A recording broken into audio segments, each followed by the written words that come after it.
श्री गणेशाय नमः। जय हो श्री कृष्ण भगवान जी की। श्रीमद् भगवद गीता चतुर्थो अध्याय हिंदी अनुवाद।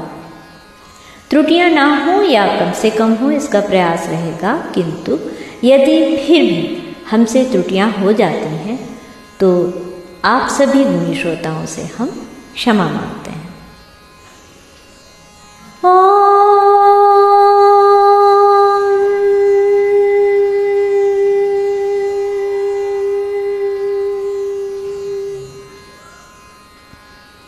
श्री भगवान बोले, मैंने इस अविनाशी योग को सूर्य से कहा था। सूर्य ने अपने पुत्र वैवस्वत मनु से कहा और मनु ने अपने पुत्र राजा इक्ष्वाकु से कहा। हे परंतप अर्जुन, इस प्रकार परंपरा से प्राप्त इस योग को राजर्षियों ने जाना, किंतु उसके बाद वह योग बहुत काल से इस पृथ्वी लोक में लुप्त प्राय हो गया।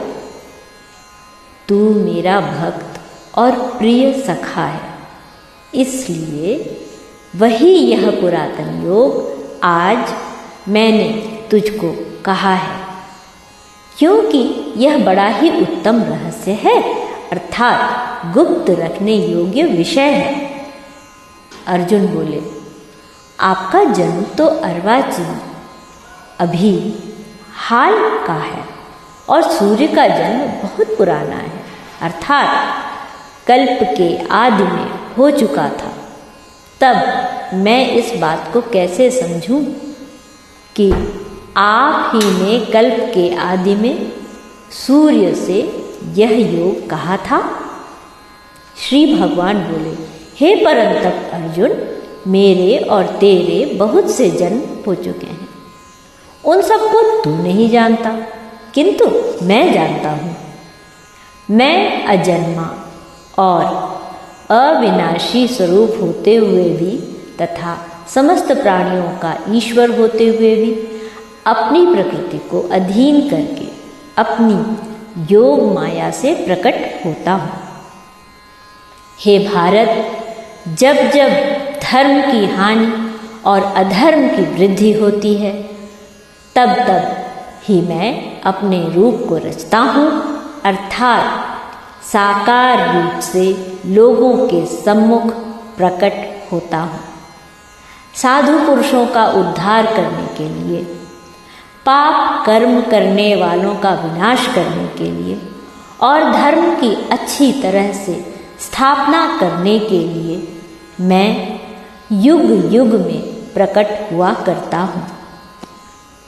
हे अर्जुन, मेरे जन्म और कर्म दिव्य अर्थात निर्मल और अलौकिक हैं। इस प्रकार जो मनुष्य तत्व से जान लेता है, वह शरीर को त्याग कर फिर जन्म को प्राप्त नहीं होता, किंतु मुझे ही प्राप्त होता है। पहले भी जिनके राग, भय और क्रोध सर्वथा नष्ट हो गए थे और जो मुझ में अनन्य प्रेम पूर्वक स्थित रहते थे, ऐसे मेरे आश्रित रहने वाले बहुत से भक्त उपर्युक्त ज्ञान रूप तप से पवित्र होकर मेरे स्वरूप को प्राप्त हो चुके हैं। हे अर्जुन, जो भक्त मुझे जिस प्रकार भजते हैं, मैं भी उनको उसी प्रकार भजता हूँ, क्योंकि सभी मनुष्य सब प्रकार से मेरे ही मार्ग का अनुसरण करते हैं।